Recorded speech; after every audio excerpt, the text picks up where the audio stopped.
السلام علیکم اسٹوڈنٹس، جو ہمارا آج کا ٹاپک ہے وہ ہے scope of nursing.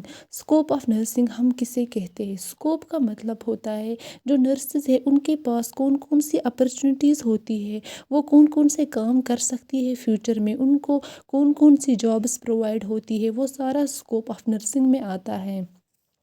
The scope of nursing is defined as the range of roles, functions, responsibilities, and activities which a registered nurse are educated and authorized to perform۔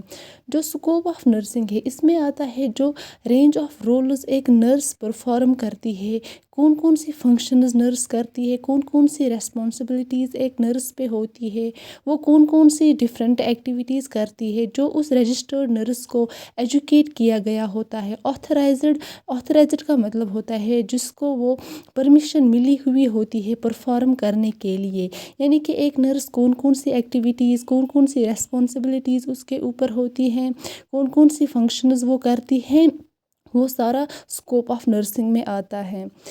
پہلا آتا ہے اس میں اسٹاف نرس۔ جو ایک nurse ہے وہ staff nurse بن سکتی ہے، جس نے بھی نرسنگ کا کورس کیا ہوگا وہ ایک اسٹاف نرس بن سکتی ہے۔ Staff nurses provide direct patient care to one اور گروپ آف پیشنٹس۔ جو اسٹاف نرس ہے وہ کیئر پرووائڈ کرتی ہے ایک پیشنٹ کو یا گروپ آف پیشنٹس کو، یعنی کہ جو ایک اسٹاف نرس ہے وہ ایک ہی پیشنٹ کو بھی کیئر پرووائڈ کر سکتی ہے، یا اگر اس کے پاس گروپ آف پیشنٹس ہوں گے وہ ان کو بھی کیئر پرووائڈ کر سکتی ہے۔ ہی اور she assist ward management and supervision. جو اسٹاف نرس ہے وہ میل بھی ہو سکتا ہے، وہ فیمیل بھی ہو سکتی ہے، وہ اسسٹ کرتی ہے وارڈ مینجمنٹ کو، یعنی کہ جس وارڈ میں وہ ہوگی اس کا سارا مینجمنٹ ایک اسٹاف نرس اسسٹ کرتی ہے اینڈ سپرویژن، اور وہ اس کو سپروائز کرتی ہے۔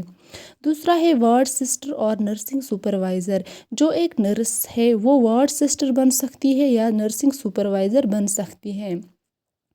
A nurse is in charge of the nursing care management of a ward or unit and reports to the nursing superintendent۔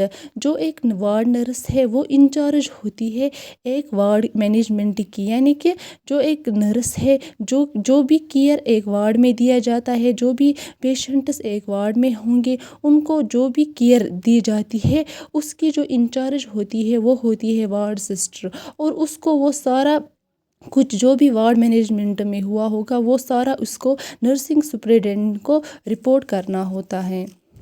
اس کے بعد ہے جو تیسرا ہے وہ ہے ڈپٹی نرسنگ سپرنٹینڈنٹ۔ جو ایک نرس ہے وہ ڈپٹی نرسنگ سپرنٹینڈنٹ بن سکتی ہے۔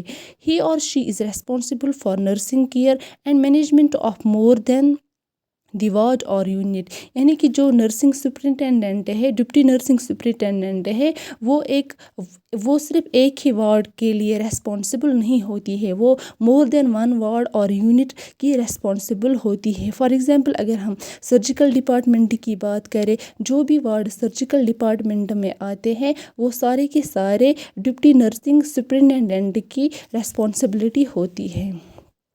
اس کے بعد ہے کمیونٹی ہیلتھ نرس۔ جو ایک نرس ہے وہ کمیونٹی ہیلتھ نرس بن سکتی ہے۔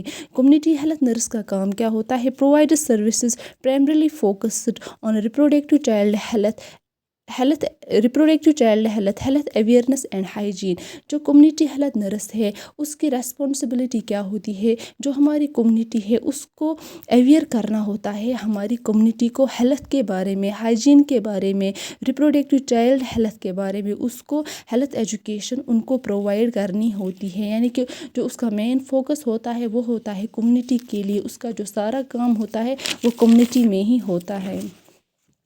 اس کے بعد جو ففتھ ون ہے وہ ہے ٹیچنگ ان نرسنگ، یعنی کہ جو ایک نرس ہے وہ ٹیچر بھی بن سکتی ہے۔ اس کا جو سکوپ ہے وہ ٹیچنگ میں بھی بہت ہے۔ The teacher's functions and responsibilities in nursing include planning, teaching, and supervising students' learning experiences۔ جو کہ یہ نرسنگ ٹیچر ہوگی یا ہوگا، اس کی فنکشنز اور ریسپانسبلٹیز میں کیا آتا ہے؟ پہلا ہی آتا ہے پلاننگ، یعنی کہ اگر کسی پیشنٹ کی ڈیزیز کنڈیشن جو ہوگی اس کے لیے اس کو پلاننگ کرنی ہے، یعنی کہ اس کا پیشنٹ کیسے ریکور ہو جائے اس کے لیے پلاننگ کرنی ہے۔ دوسرا ہے teaching and supervising students learning experiences. اس کو ٹیچنگ کرنی ہے، یعنی کہ اسٹوڈنٹس کو پڑھانا ہے، اور جو جو بھی اس نے اسٹوڈنٹس کو پڑھایا ہے، جو بھی انہوں نے لرن کیا ہے، اس کو سپروائز کرنا ہے، یعنی کہ جو بھی اسٹوڈنٹس، جو بھی اس کی ایکسپیرینس تھی اس نے وہ اسٹوڈنٹس کو دی، تو اس کو سپروائز کرنا ہے اس سب کو۔ پوزیشنز ان نرسنگ ایجوکیشن، اور کون کون سی پوزیشنز نرسنگ ایجوکیشن میں آتی ہے؟ پہلا ہی آتا ہے کلینکل انسٹرکٹر۔ وہ ایک نرس کلینکل انسٹرکٹر بن سکتی ہے، ٹیوٹر بن سکتی ہے، سینئر ٹیوٹر بن سکتی ہے، لیکچرر بن سکتی ہے، ایسوسیٹ پروفیسر بن سکتی ہے، اور پروفیسر بن سکتی ہے، یعنی کہ ایک نرس جو ہے وہ ٹیچنگ پروفیشن میں بھی جا سکتی ہے۔ اس کے بعد ہے سکستھ والا، کیا ہے؟ Nursing superintendent. جو ایک نرس ہے وہ نرسنگ سپرنٹینڈنٹ بن سکتی ہے۔ جو nursing superintendent is accountable to the medical superintendent for the safe and efficient management of hospital nursing services.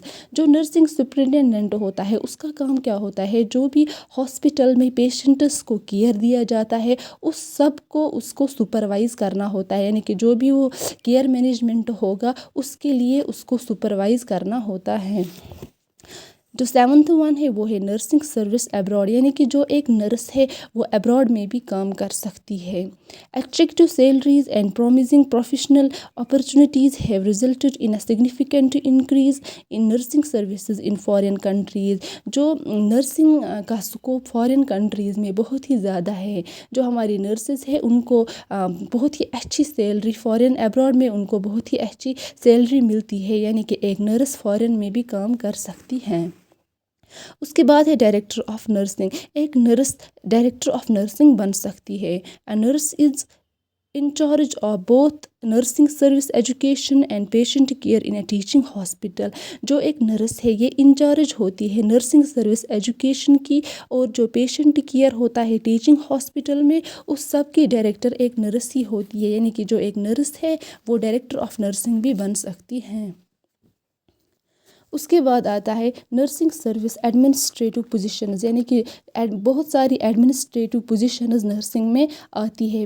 Administrative positions in nursing include, کون کون سی ایڈمنسٹریٹو پوزیشنز نرسنگ میں آتی ہے؟ پہلا ہی آتا ہے ڈپٹی ڈائریکٹر آف نرسنگ اور joint director of nursing at the state health directorate, یعنی کہ جو ایک نرس ہے وہ ڈپٹی ڈائریکٹر آف نرسنگ بن سکتی ہے یا جوائنٹ ڈائریکٹر آف نرسنگ بن سکتی ہے۔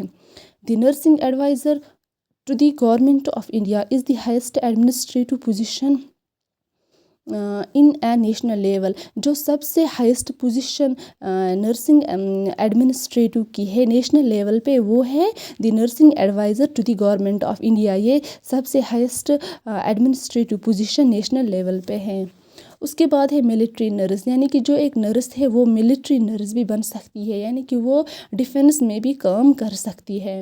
Military nursing services became a part of the Indian army. جو ملٹری نرسنگ سروس ہے یہ ایک پارٹ بن گیا ہے انڈین آرمی کا، which means nurses became commissioned officers with ranks ranging from lieutenant to major general۔ یعنی کہ جو ایک نرس ہے وہ ملٹری میں بھی کام کر سکتی ہے، جس کا مطلب ہوتا ہے کہ ایک نرس کمشنڈ آفیسر بھی بن سکتی ہے، جو کہ رینک ہوتا ہے فرام لیوٹیننٹ، وہ لیوٹیننٹ سے میجر جنرل بھی بن سکتی ہے۔ اس کے بعد آتا ہے انڈسٹریل نرس۔ جو ایک نرس ہے وہ انڈسٹریل نرس بھی بن سکتی ہیں، یعنی کہ جو ہماری انڈسٹریز ہوتی ہے ان میں بھی نرسنگ سٹاف ہوتا ہے، یعنی کہ جو انڈسٹریل جو کہ ہماری انڈسٹریز ہے وہاں پہ اگر کچھ ہو، وہاں پہ اگر کوئی بھی پرسن جو انڈسٹریز میں کام کر رہا ہوگا وہ انجرڈ ہو یا کسی کو کوئی ہیلتھ ایجوکیشن کی ضرورت ہو، وہ سارا کا سارا ایک انڈسٹریل نرس کرتی ہے۔ Industrial nurses are responsible for first aid, illness care, health education about industrial hazards and accident prevention۔ جو انڈسٹریل نرس ہے وہ ریسپانسبل ہوتی ہے کس لیے؟ فار فرسٹ ایڈ، یعنی کہ اگر انڈسٹریز میں کوئی کسی کو چوٹ آئی تو وہ فرسٹ ایڈ پرووائڈ کر سکتی ہے۔ النس کیئر، اگر کوئی بیمار ہے تو وہ اس کو کیئر پرووائڈ کر سکتی ہے۔ ہیلتھ ایجوکیشن اباؤٹ انڈسٹریل ہزارڈز، اگر کوئی انڈسٹریل ہزارڈ ہوا ہے تو وہ ان کو ہیلتھ ایجوکیشن، انڈسٹریل ہزارڈز کے بارے میں وہ ان کو ہیلتھ ایجوکیشن پرووائڈ کر سکتی ہے۔ اور ایکسیڈنٹ پریونشن، کیسے ایکسیڈنٹ سے بچا جائے انڈسٹریز میں، وہ سارا کا سارا ایک انڈسٹریل نرس وہاں پہ ان کو ایجوکیٹ کرتی ہے، وہ ان کو ہیلتھ ایجوکیشن پرووائڈ کرتی ہے۔ یہ تھا آج کا ویڈیو، اگر آپ کو اچھا لگا ہو تو چینل کو سبسکرائب کیجیے گا، لائک کیجیے گا اور شیئر کیجیے گا۔ Thank you so much.